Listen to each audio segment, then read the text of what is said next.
Halo, selamat datang kembali di Ruang Ngobrol. Halo. Masih bersama saya dan Mas Budo.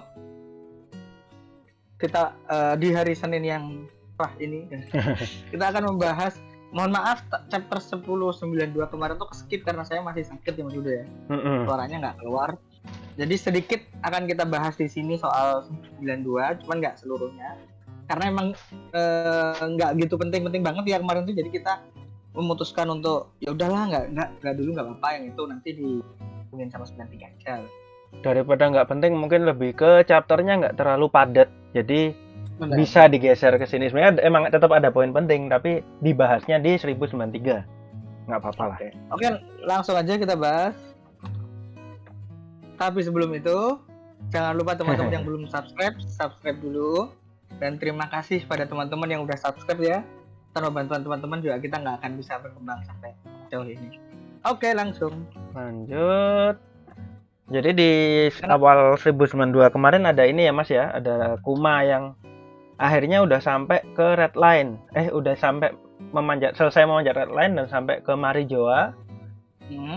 Yang menarik ternyata dia itu memanjat red line karena kekuatannya nggak bisa nyeberangi red line. Soalnya habis ini kan dia terbang lagi ya Mas ya. Terus kenapa aku membahas ini? Jadi di chapter ini itu dia itu fokusnya kan Kuma ya. Terus di akhir chapter robot ini yang 1093 nggak dibahas, tapi 1092 di akhir kan dia dikasih lihat kalau robot raksasa ini ternyata bangkit. Nah, oke, implikasinya? Kalau ngelihat ininya ya Mas ya, kan kita udah diceritain 200 tahun yang lalu robot raksasa ini itu juga memanjat red line dan disebutkan menyerang Marijoa. Cuman sebelum Marijoanya kenapa terlalu sebelum hancur terlalu jauh, robotnya berhenti, ya kan? Nah, Kuma ini kebetulan di chapter ini juga melakukan hal yang sama, memanjat red line untuk yang kesannya pertama kita mengira, banyak orang yang di situ mengira bahwa dia menyerang Marijoa, tapi ternyata kemudian dia terbang dan pergi lebih jauh. Apakah robot raksasa ini juga memiliki tujuan yang sama? Kan mereka berdua sama-sama robot dalam tanda kutip ya, sama-sama robot yang bergerak atas program. Kemungkinan sih Kuma ini juga ada programnya yang membuat dia otomatis bergerak seperti ini. Nah, apakah robot ini juga ternyata sebenarnya nggak pengen menyerang Marijoa, cuman kebetulan karena dilewatin, karena dia harus manjat red line, jadi kebetulan kesannya seperti itu. Oke, menarik sih. Tapi yang jelas sih ini ya Mas ya, kalau ngelihat ininya robot raksasa ini kayaknya aktif gara-gara Joy Boy ya. Yang jelas sih juga ini robot ini tuh nanti buat, karena robot berapa Mas Budu? Yang dihancurin itu? Yang mana maksudnya? Ya kan robotnya hancur tuh, yang Vega keluar tuh. Vega Force itu ya? Vega Force. Ini fungsinya nanti akan jadi pengganti Vega Force. Kemungkinan ya? Kemungkinan besar. Selain nanti akan ngungkapin banyak hal juga kan. Yang menarik sih, kenapa baru sekarang? Padahal sebelumnya kan Gear 5 juga sempat aktif waktu lawan Lucci. Berarti pas lawan Lucci itu intensitasnya nggak sebesar itu. Bisa jadi. Kalau sekarang lawan Kizaru, intensitas dudut istilahnya begitulah ya. Gendangnya jauh besar daripada itu. Intensitas gendangnya kurang gede. Atau gendangnya itu perlu ngecas, jadi nggak langsung aktif. Jadi gendang pertama itu baru mulai ngecas, yang sekarang baru penuh gitu loh. Atau tarung lawan Kizaru baru penuh charge-nya, dalam tanda kutip charge-nya ya. Nggak tahu bisa jadi. Nggak tahu bener yang mana, yang jelas ini bakal menarik. Tapi yang pengen kita bahas lebih fokus itu soal ini Mas. Flashbacknya Akainu soal Jewelry Bonnie ini implikasinya kencang banget di 2 chapter ini.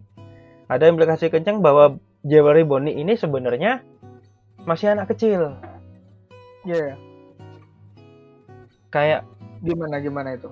Jadi yang pertama itu kalau di chapter 1092 kemarin itu melanjutkan flashback melanjutkan adegan flashbacknya ini melanjutkan adegan waktu Akainu nyelamatin Jewelry Bonnie dari Kurohige, ya.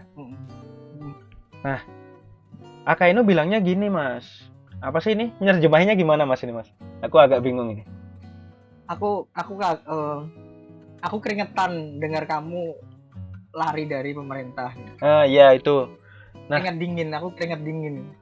Jadi kan ada implikasi bahwa saat itu Jewelry Bonnie itu sebenarnya milik pemerintah dunia, tapi dia kabur, ya kan? Nah, di beberapa chapter yang lalu, kalau nggak salah ini 1090 ya, kalau nggak salah. Kalau nggak 1090, 1089 lah.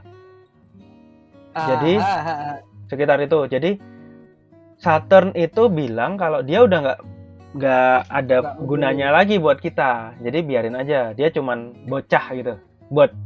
Waktu itu kita mikirnya di mata Saturn dia emang cuman bocah.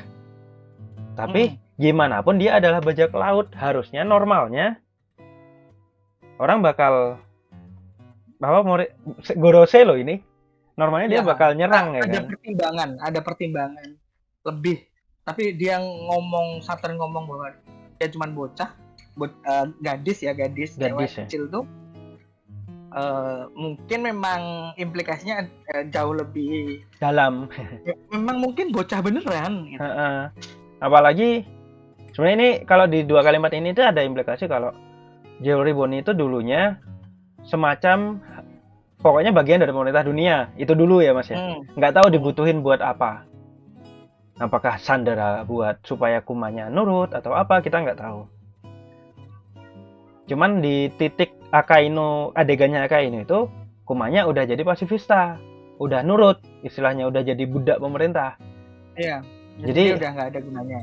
Jadi harusnya ini masih berguna, Mas, soalnya masih diuber sama Akainu. Jadi harusnya bukan buat sandera Kuma. Gitu. Kalau menurutku ya. Bisa jadi. Terus yang menarik lagi, nah, waktu dia awal muncul di Egghead Arc itu Jewelry Bonnie itu kelihatan tenggelam di air laut ya, Mas ya ini ya. Dia kelihatan keluar dari badai, kayak terlontar dari badai dalam keadaan wujud anak kecil. Nah, bisa jadi air laut ini yang bikin kekuatannya hilang, netral, balik jadi kayak anak kecil. Banyak yang mikir gitu. Ini sebenarnya nggak cuma kita ya. Mungkin memang wujud aslinya Bonnie itu ya yang ini. Apalagi waktu di SBS, aku lupa volume berapa, sekitaran 60-an pokoknya, masih agak awal-awal mereka muncul, awal-awal Supernova muncul, itu sempat dikasih tahu kalau usia Bonnie itu 22. Tapi itu usia estimasi tulisannya. Estimasi 22 gitu. Ya mungkin teman-teman bisa cek lah, aku lupa tapi volume berapa. Jadi, padahal karakter lain itu nggak ada tulisan estimasi gitu, Mas. Jadi kan, seenggaknya usia kemunculan Bonnie di perkenalan Supernova itu 22. Kita nggak tahu, berarti kan Oda seolah-olah ingin menyembunyikan usia asli Bonnie itu berapa. Di sini ya. Nah, kemudian di chapter yang baru nih, yang di chapter 1093, kita kelihatan adegan Vegapunk marahin Franky. Kok ada kamu biarin? Kayak gitu ya, kurang lebih, Mas ya. Iya. Kurang lebih kekhawatiran Vegapunk terhadap Bonnie itu agak berlebihan, dan lunaknya Vegapunk terhadap Bonnie ya pada terlalu itu Vegapunk dipukulin dia tuh nggak balas, jadi dia diam aja karena ya itu mungkin Bonnie memang anak-anak di mata Vegapunk gitu ya. Dan Sentomaru juga kelihatan ngelindungin Bonnie banget, padahal kalau ngelihat levelnya Bonnie sebagai Supernova Worst Generation harusnya nggak perlu dikhawatirkan sejauh itu gitu. Yang menarik itu kan Vegapunk juga khawatir banget ya kelihatan di sini. Jadi kayak seolah-olah ini, Mas, Sentomaru dan Vegapunk ini overprotective kesannya. Bisa jadi ya emang karena anaknya Kuma, kenalan mereka.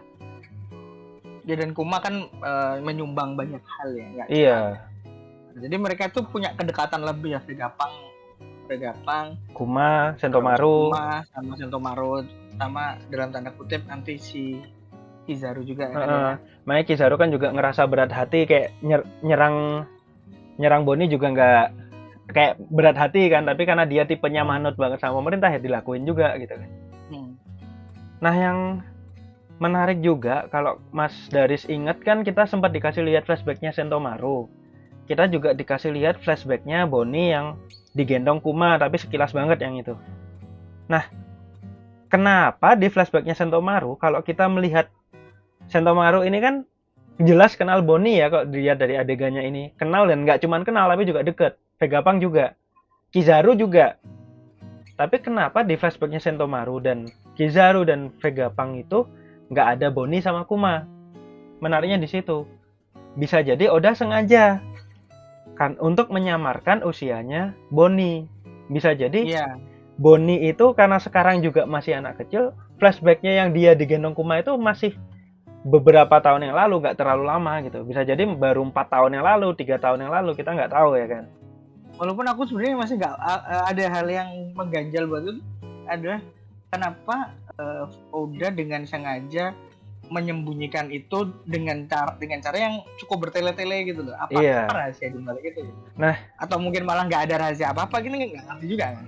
Aku sih mikirnya ya Mas ya, kayak apa ya, Bonnie ini kemungkinan adalah bahan percobaan pemerintah dunia. Jadi rahasianya mungkin di situ. Soalnya dia kan diinginkan banget sama pemerintah dunia. Bisa jadi buah iblisnya itu buat mereka berharga. Antara buah iblisnya atau soal nganu ya, soal usia ya. Kita kan lihat Gorosei, dia nggak pernah tua. Imus sama juga kelihatan immortal ya kan. Kita nggak tahu, tapi mungkin pemerintah dunia pengen meneliti buah iblisnya Bonnie.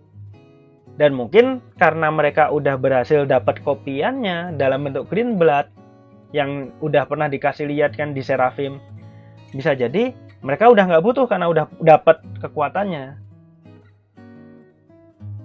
Ya, yang jelas sih ini masih nebak-nebak ya Mas ya. Kita mungkin baru bisa tahu ternyata gimana setelah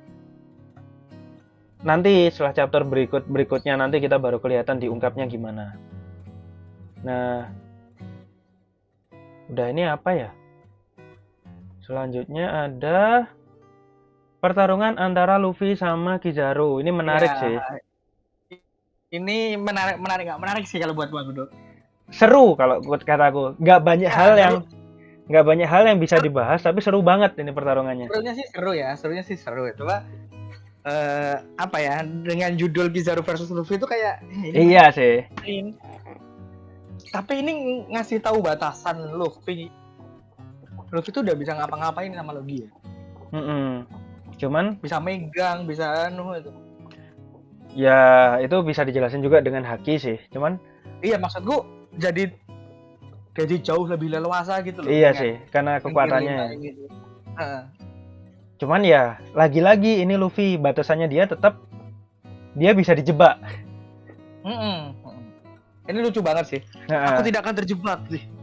Dah, ternyata aku yang terjebak. Aku menjebakmu, ternyata aku yang terjebak. Asik sih. Iya, itu lucu. Ternyata logianya Kizaru juga bisa bullshit. Ini banyak soal Kage Bunshin ini kan banyak diomongin orang, tapi menurutku itu nggak penting-penting banget ya dalam artian. Ya, logia gitu loh. Logia bisa kayak gitu. Apalagi logianya cahaya. Dan Bunshinnya kan emang Bunshin doang gitu, bukan yang gimana-gimana gitu. Kayak logia yang pada umumnya kalau logianya cahaya ya wajar lah bisa gitu. Ibaratnya ya. Hologram gitu konsepnya. Yang menarik juga Mas, itu pertarungannya Zoro sama Lucci.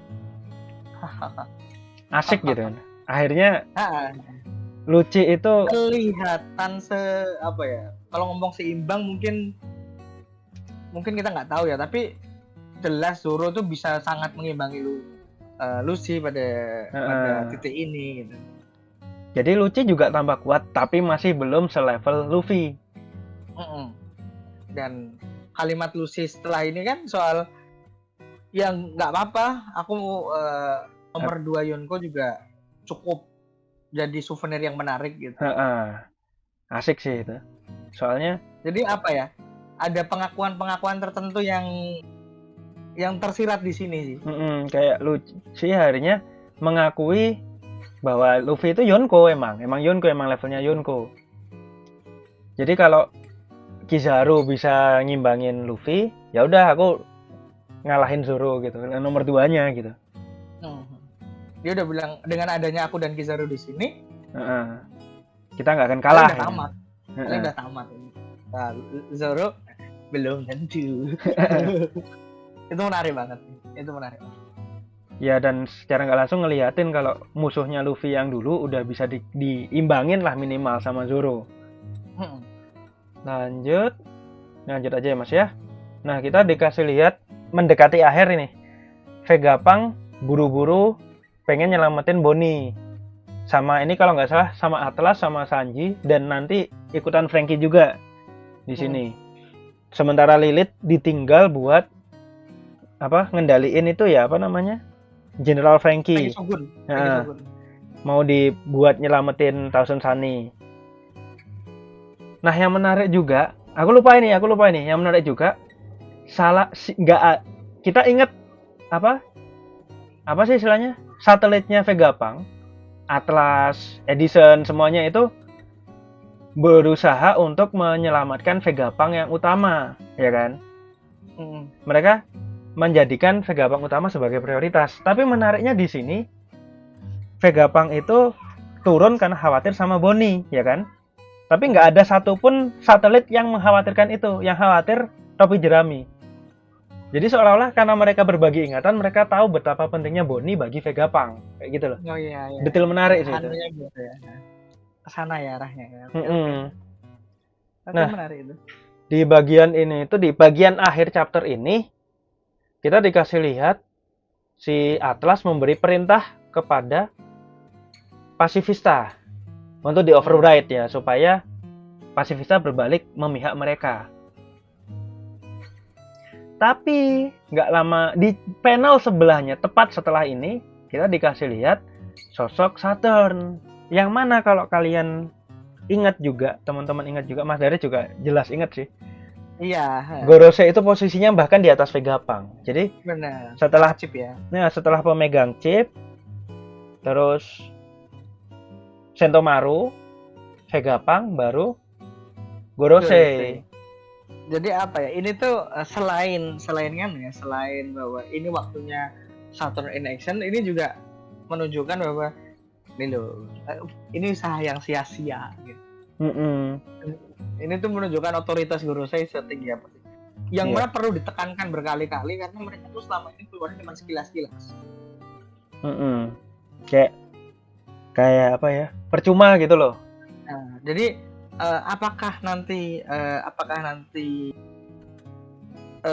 dia akan beraksi secepat itu? Belum tentu, mungkin nanti setelah Kizaru kalah baru Gorosei turun. Tapi ini panel ini nunjukin bahwa ini udah waktunya aku beraksi. Dikit entah lagi. Entah dalam bentuk perintah dulu untuk menganulir perintahnya Vegapunk, atau kemungkinan itu sih baru mereka beraksinya kayaknya secara in action tuh kayaknya nanti setelah Kizaru kalah atau gimana, karena nggak mungkin dia datang ke sana tanpa ngapa-ngapain itu, kayaknya nggak mungkin. Ya kemungkinan sih buah iblisnya dia bakal yang paling diungkap paling duluan ya. Benar. Menarik sih.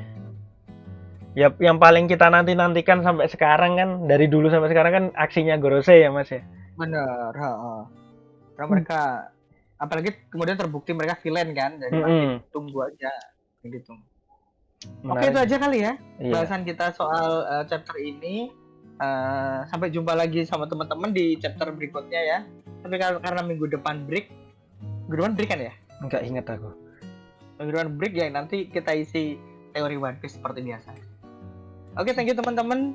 Ya, terima kasih. Sekali lagi jangan lupa subscribe bagi yang belum subscribe. Terima kasih udah nonton sampai akhir. Sampai jumpa lagi di konten kita berikutnya. Yo, terima kasih.